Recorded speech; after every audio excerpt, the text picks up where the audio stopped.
안녕하세요. 책 읽어주는 사임당 책사임당입니다. 오늘 함께할 도서는 유산균이 운명을 바꾼다입니다. 이동우 교수 지음 맑은샘 출판입니다. 지은이 이동우 교수는 서울대학교 의과대학에서 의학 전공으로 학부와 석사 박사학위를 받았습니다. 현재는 분당 서울대학교 병원에서 내과 교수로 재직 중입니다. 이 책은 2017년 발행되었다는 거 기억하고 들으시면 좋겠습니다. 만병의 시작은 장에서부터 시작된다. 건강은 바로 우리의 장 속에 있는 미생물에 의해 결정된다. 이 말은 의학의 아버지 히포크라테스가 한 말입니다. 장과 유산균과 우리 몸 속의 장내 미생물에 대해 알아보는 시간을 갖겠습니다. 바로 본론으로 들어가겠습니다. 인류의 탄생은 수백만 년 전까지 거슬러 올라간다. 오스트랄로피테쿠스에서 호모 에렉투스, 네안데르탈린, 호모 사피엔스 등 수백만 년 동안 이어진 인류의 역사와 진화의 시간 동안 인간이 혼자 진화한 것은 아니다. 인간 안에 공존하는 장내 미생물도 인간과 함께 진화해왔다. 우리 몸속 장내 미생물은 사람의 세포수보다 통상 10배 이상인 약 200조의 세포를 가지고 있으며 그 종류는 약 4천에서 1만 종 이상으로 알려져 있다. 또한 유전자의 크기는 인간 유전자 크기의 약 150배에 이르는 것으로 파악된다. 1990년대 미국에서는 인간 게놈 프로젝트를 통해 인간의 유전체 연구를 시작하였는데 인간의 유전자 수를 분석한 결과 약 3만 개 정도 되는 것으로 추정되었다. 적게는 2만 7천 개에서 많게는 3만 5천 개까지 주장하는 학자들이 있었으나 이것은 사실상 쌀, 벼의 유전자의 절반 정도에 지나지 않는다. 문명과 언어를 창조하고 과학을 선도하는 인간이 쌀 유전자의 절반밖에 되지 않는 수준의 유전자를 가지고 있다는 사실에 많은 과학자들은 실망하기도 하고 의문스러워하기도 했다. 그러나 해답은 우리의 장에 있었다. 우리 장 내에는 무려 350만 개의 유전자를 가진 장내 미생물이 자리 잡고 있고 엄청난 미생물 유전자가 인간 세포와 끊임없이 긴밀하게 소통하고 있다. 인간은 이것을 적극 활용하여 장내 미생물과 서로 신호를 주고받고 자극을 주며 서로의 기능을 극대화하는 쪽으로 진화해온 것이다. 따라서 장내 미생물은 인간과 공존하며 인간의 몸을 지켜주는 우리의 친구이자 또 다른 나라고 말할 수 있다. 장내 미생물은 인간에게 있어서 외부적 환경에 빠르게 적응할 수 있는 능력을 제공해준다. 그렇기 때문에 인간은 장내 미생물 없이는 진화도 어렵고 생존하기도 어렵다고 할 수 있다. 우리와 함께 살아가고 있는 장내 미생물의 중요한 기능은 첫째로 면역 시스템을 교육 또는 단련시켜 우리 몸의 면역 체계를 강화시키는 역할을 들 수 있다. 쉽게 말하자면 우리 몸을 지키는 군대를 훈련시키는 것이다. 인간의 면역 시스템은 외부에서 침입하는 이물질을 직접 공격하여 파괴해서 없애버리거나 외부 물질로 인한 감염으로부터 장기 단기적인 저항물이 생기도록 항체를 만들어주는 방식으로 외부에서 들어오는 이물질로부터 몸을 보호해왔다. 다시 말해 몸에 침입한 외부 물질을 인식하여 아군인지 적군인지 명확하게 구분하고 군대를 동원하여 격파하거나 교화하여 우리에게 해가 되지 않도록 하는 것이다. 장내 미생물은 이러한 우리 몸의 군대 역할을 하는 면역 체계를 강화시킨다. 무균 상태로 엄마 뱃속에 있는 태아가 어떠한 면역력도 획득하지 못한 채 세상에 나오는 것은 매우 위험한 일이다. 따라서 어머니의 뱃속에서 나와 외부에 노출된 후에도 건강하게 살아남을 수 있도록 해주는 유익한 장내 미생물의 취득은 필수적이라 할 수 있다.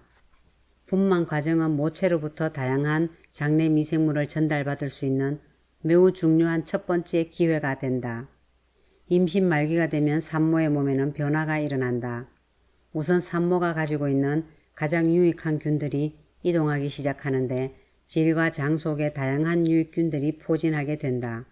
그 후 분만 때가 되면 자궁수축 호르몬이 나와 자궁을 수축시키고 아기를 자궁에서 바깥 세상으로 밀어낸다. 이 과정에서 아기는 엄마의 질과 항문 주변에 있는 다양한 유익한 장내 미생물을 접촉하게 되고 엄마가 가진 미생물은 아기에게 완벽하게 전수되는 것이다. 한 가지 흥미로운 점은 자궁 수축 호르몬이 엄마의 자궁만 수축시키는 것이 아니라 엄마의 장도 함께 수축시킨다는 것이다.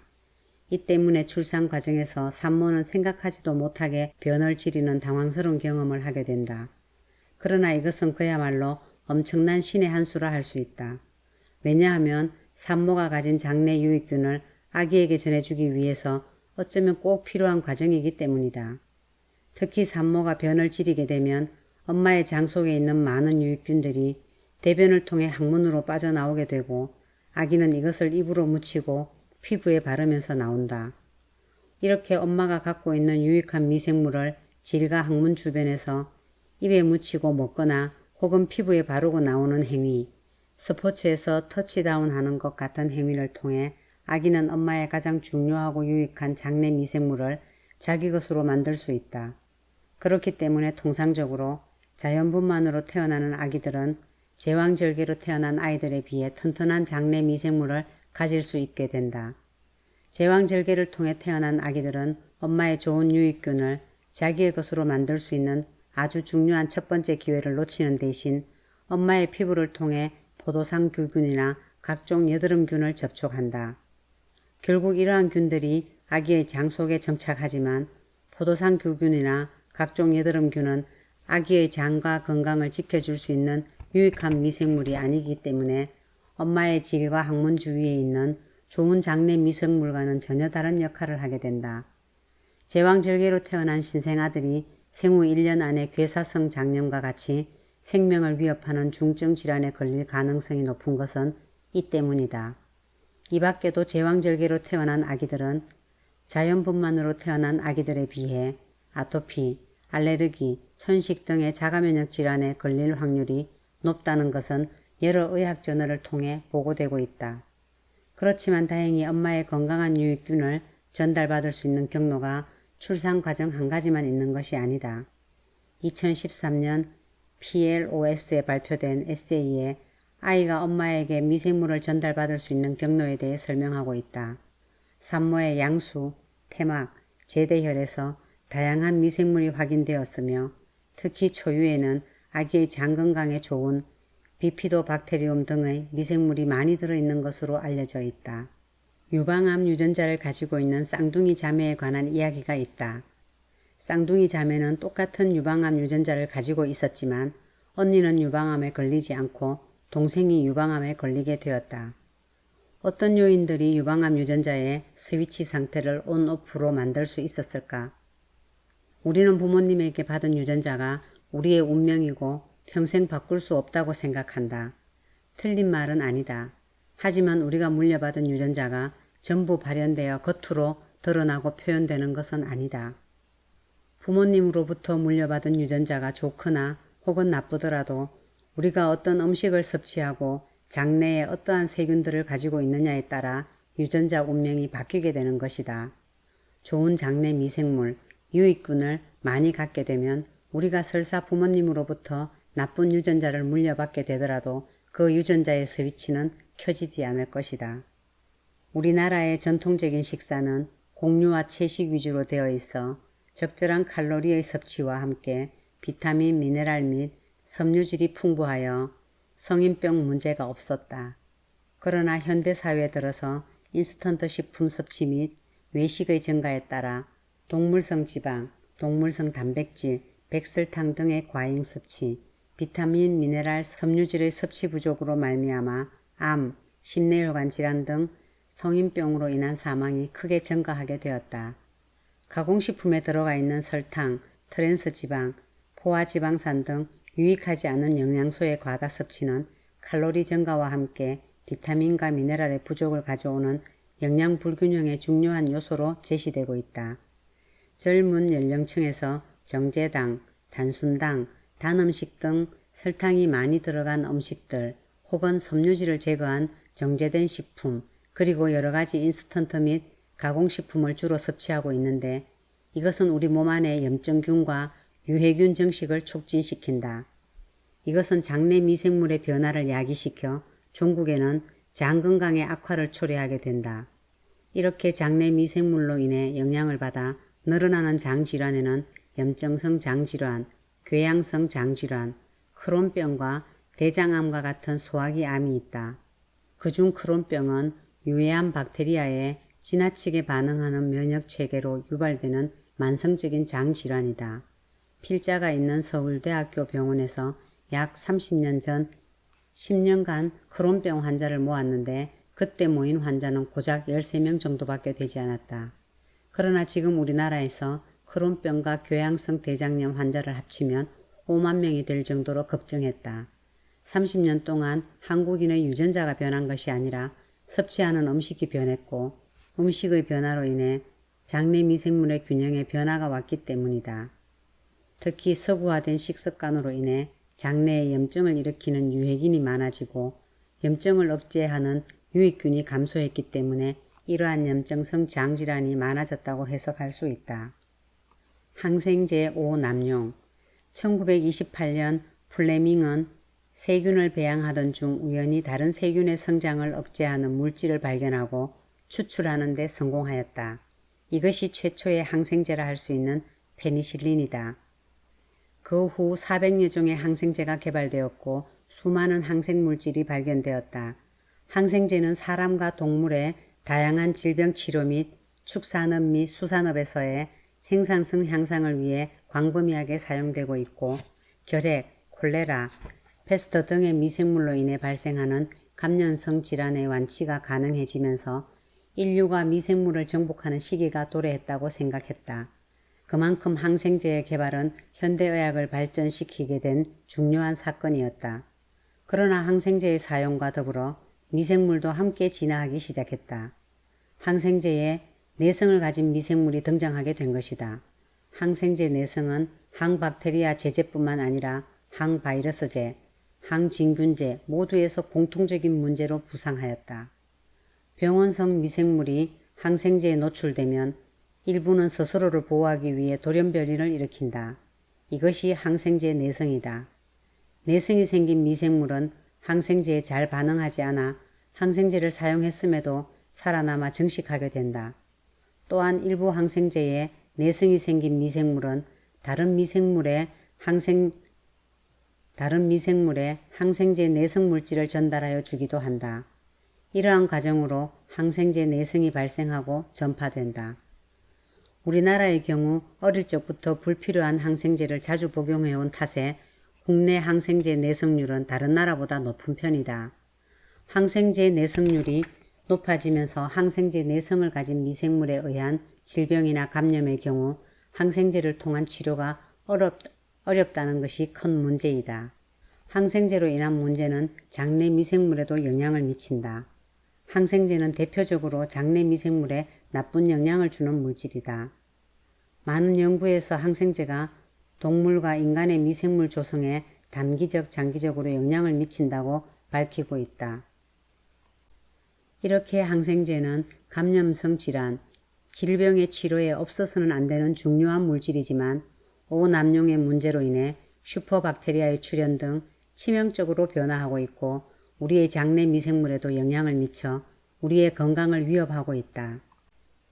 장내 미생물이 기능성 장질환, 과민성 장질환, 염증성 장질환, 항생제를 써서 생기는 클로스트리디움 디피실리 감염증과 같은 다양한 장질환과 알레르기성 질환, 자폐증, 각종 대사성 질환, 당뇨, 비만을 비롯하여 각종 암의 발생과 진행 과정에도 관여한다고 보고되고 있다. 그 밖에도 지방간, 지방간염, 우울증, 치매, 조현병, 주의력 결핍 과잉 행동장애, 파킨슨병 등 다양한 신경정신질환과도 밀접한 관련이 있다는 것이 여러 논문을 통해 발표되었다. 2010년 네이처 리뷰에서는 장내 미생물이 전신에 미치는 영향에 대해 소개하였다. 간단히 말하자면 장내 미생물은 신경계 메시지, 면역 메시지, 내분비 메시지의 세 가지 루트를 통해 장에서 멀리 떨어져 있는 장기와 전신에 영향을 미칠 수 있다. 장과 신체 기관이 서로 영향을 미치는 관계는 장, 뇌, 장, 간장, 장, 간, 장, 피부, 장, 뼈, 장, 신장으로 표현할 수 있다. 장과 피부. 대부분 장이 좋지 않아서 피부가 나빠지는 경험을 해본 적이 있을 것이다. 장 내에 나쁜 세균이 살면 염증 반응이 활발하게 일어나 전신으로 퍼지게 되고 피부에는 기미, 주근깨, 여드름, 뾰루지와 같은 피부 트러블이 생길 수 있다.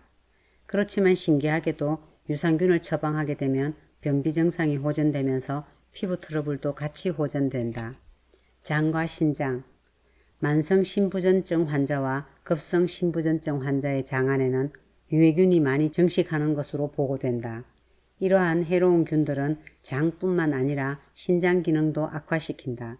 그러나 만성 급성 신부전 환자들에게 유산균을 투여해서 장내 미생물 불균형이 좋아지게 되면 신장의 기능도 호전될 수 있다는 것이 알려졌다. 장과 뼈. 장내 미생물이 뼈 질환에도 영향을 미친다고 하면 많은 사람들이 놀랄 것이다. 어떻게 장내 미생물이 골다공증과 같은 뼈 질환과 연결될 수 있을까? 최근 발표된 여러 논문에서 장내 미생물이 우리 몸의 항상성을 조절해주는 주요 인자라는 것이 확인되었다. 항상성이라는 것은 우리 몸이 항상 일정한 체온과 체력, 밖에서 어떠한 스트레스가 오더라도 관리해서 조절해 줄 수 있는 생태 적응력을 의미한다. 장내 미생물은 앞서 살펴본 바와 같이 간, 뇌, 피부, 신장 등 다양한 장기와 신체에 영향을 미치는데 그 중에 뼈에는 뼈의 강화 작용을 도와줌으로써 뼈의 스크랩을 돕는 것으로 알려져 있다. 장과 뇌. 최근 과학자들은 장내 미생물이 몸의 건강뿐 아니라 정신적인 부분까지도 영향을 미칠 수 있다는 점에 주목하고 장내 미생물을 통해 동물에서 더 나아가 사람의 마음을 변화시킬 수 있는지 확인하고 있다. 사람을 대상으로 한 일부 연구 결과에서도 마찬가지로 특별하게 배양된 미생물을 먹은 임상실험 참가자들은 뇌활동이 활성화되었으며 특히 스트레스와 걱정이 완화되는 효과가 있었다고 한다.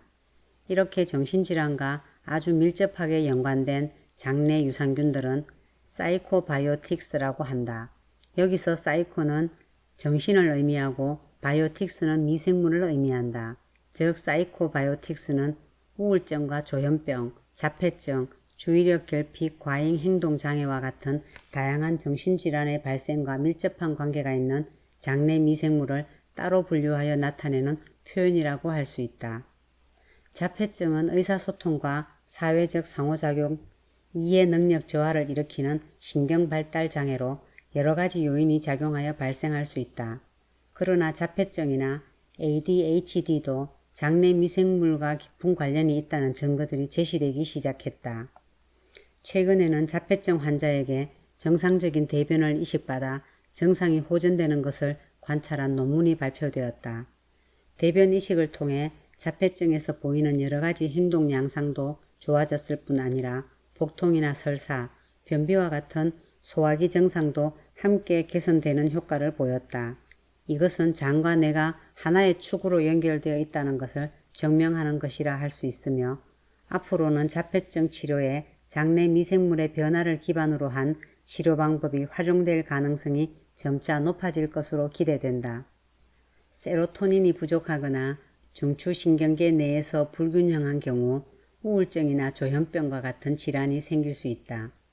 또한 치매, 알츠하이머, 파킨슨병도 세로토닌의 생성과 분비에 이상이 있거나 중추신경에서 신경전달 물질이 불균형을 이루게 되면 나타나는 질환 중 하나이다. 그런데 기분조절, 우울증과 공격성에 영향을 주는 세로토닌이 뇌가 아닌 장에서도 발견되었다. 우울증 및 다양한 행동 문제가 실제로 장내의 세균의 불균형과 연계되어 있으며 이러한 사실은 장을 다스려야 신체적으로 정신적으로 건강할 수 있음을 반증한다고 하겠다. 노화를 일으키는 데는 여러 가지 기전이 있으나 그중 가장 중요하게 작용하는 것이 바로 염증이다. 염증의 염자는 한자 불화가 위아래로 포개져 있는 형태로 쉽게 말해 세포에 불이 나는 것이다.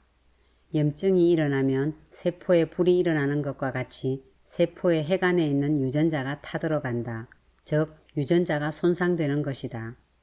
우리 몸이 염증이 지속되면 근육이 감소되는 근감소증이 나타나 걸음걸이가 느려지고 인지기능이 느려진다. 요양병원에 입원해 계시는 나이 많은 어르신들이 인생의 마지막 종착역 지점에서 겪게 되는 증상들이 바로 이것이다. 근감소증으로 인해 뼈만 남겨지고 거동이 힘들어지게 되며 그리고 사람을 알아보지 못하게 된다. 이러한 과정들은 몸에 염증이 누적되어 생기게 되는 현상들이다.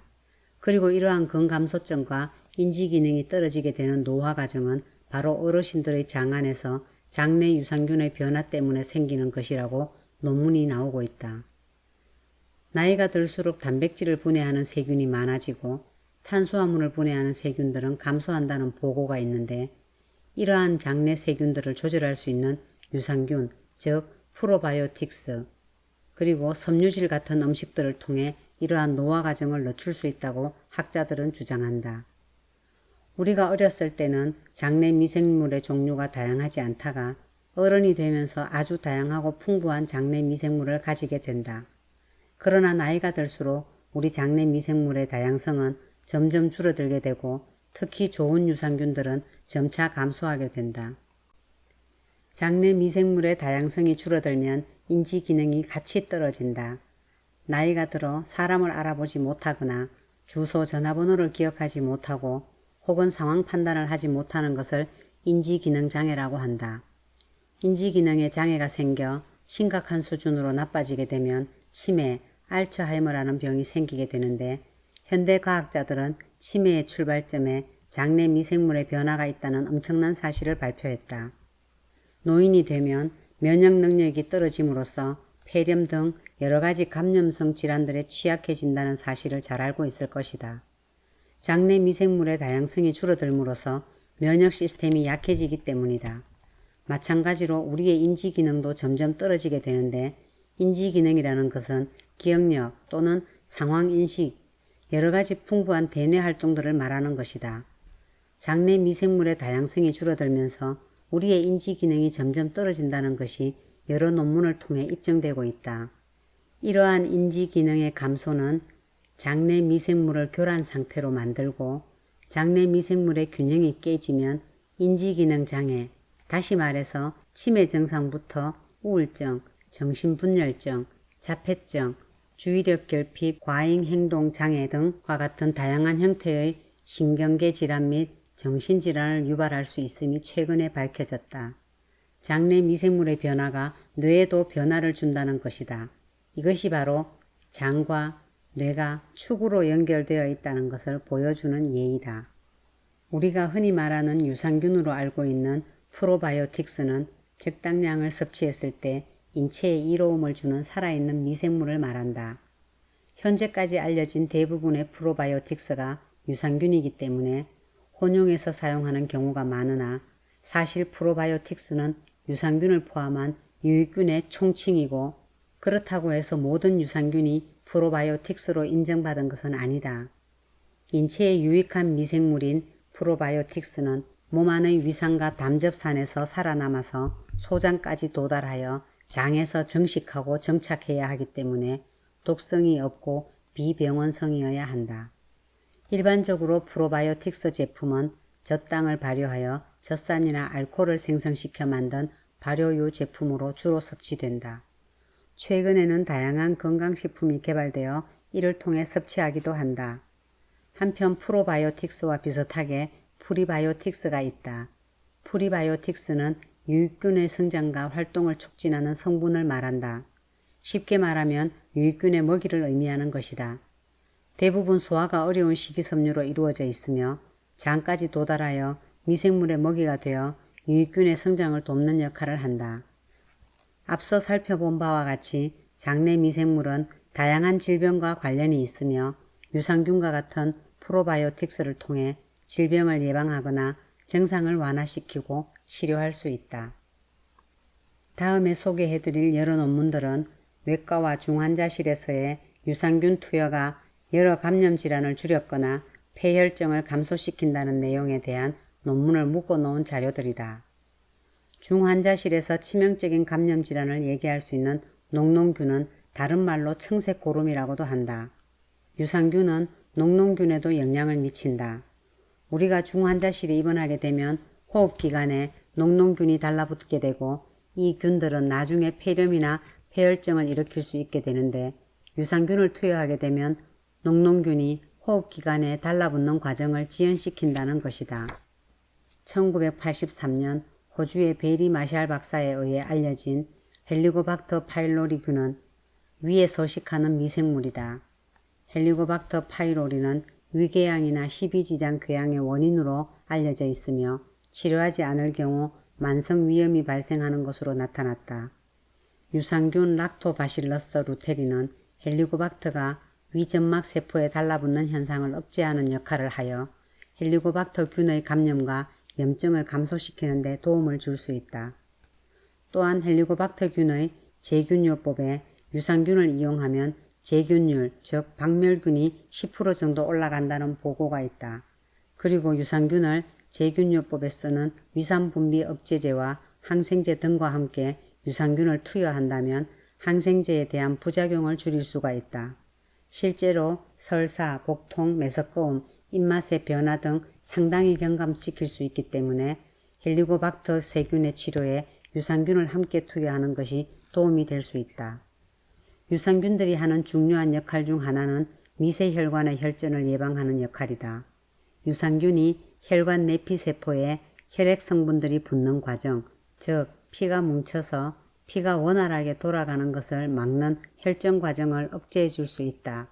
현대인들이 흔하게 겪고 있는 질환인 심경경색이나 뇌졸중과 같은 심혈관계 질환을 유산균을 통해 예방할 수 있다는 것이 증명된 것이기 때문에 향후 심혈관 질환의 예방과 치료에 유산균이 응용될 가능성이 높다고 예측할 수 있다. 앞서 살펴본 바와 같이 장내 미생물은 우리 몸에 영향을 미쳐 질병을 일으키는 원인이 되기도 하고 치료를 위한 해법이 되기도 한다. 따라서 우리가 더럽게 생각했던 대변도 치료약으로서 신약 개발과 또 하나의 새로운 비즈니스 산업으로 발전해 가고 있다. 현재 미국이나 유럽에서는 혈액은행과 정자은행, 장기은행에 이어 대변은행이 등장했다. 사람의 대변을 수집, 가공, 저장하고 연구 또는 질병 치료에 건강한 사람의 대변을 공급하는 역할을 하는 대변은행은 대변을 활용하여 신약을 개발하기 위한 시도도 하고 있다. 비영리 회사인 오픈바이옴은 건강한 사람으로부터 대변을 기증받는다. 치료제로 쓰이기 위한 대변을 기증하기 위해서는 엄격한 기준이 통과해야 된다. 건강한 사람만 대변 기증이 가능하다. 나이는 18세부터 50세로 한정되어 있다. 너무 어리면 장내 미생물의 다양성이 적고 반면에 나이가 너무 많으면 장내에서 좋은 유익균은 감소하고 유해균은 증가하기 때문이다. 이렇게 수많은 테스트를 통해 요건을 만족하여 오픈바이옴에 대변에 합격을 하게 되면 기증할 때마다 5만 원가량의 사례비를 받는다. 실제로 대변이 돈이 되는 시대, 비즈니스가 되는 시대가 온 것이다. 이렇게 하여 기증받은 건강한 사람의 대변을 동결 건조하여 위 사진에 나타난 캡슐처럼 만들기도 하고 항생제 유발 장염의 치료를 위한 대변 이식에 이용하기도 한다. 우리는 장내 미생물이 교란되어 발생되는 질병을 예방하고 치료하기 위해 장내 미생물을 기반으로 한 치료 및 신약 개발에 관심을 갖고 국가의 적극적인 지원이 절대적으로 요구되는 시대를 살고 있다. 우스갯소리로 오픈바이옴이란 회사에 자기 대변을 합격시키는 것이 하버드 대학교에 들어가는 것보다 어렵다고 한다. 이만큼 현대인들의 장내 세균들은 오염되어 있고 건강한 장내 미생물을 갖기 어려운 시대에 살고 있다. 여러 가지 외적 환경들은 결국 현대인들의 장내 환경을 황폐화시키다 보니 우리는 아토피, 알레르기, 천식, 치매, 우울증, 자폐증, 비만, 당뇨, 심장질환, 뇌졸중, 각종 암 등 다양한 질환에 시달리게 되었다. 그러나 미래의학은 대변에서 나오는 유용한 미생물과 미생물에서 생성되는 여러 가지 물질을 응용한 신약 개발이 희망으로 다가올 것이다. 프로바이오틱스와 프리바이오틱스 섭취의 중요성을 알게 해주는 책이었습니다. 이것으로 유산균이 운명을 바꾼다 읽어드렸습니다. 감사합니다.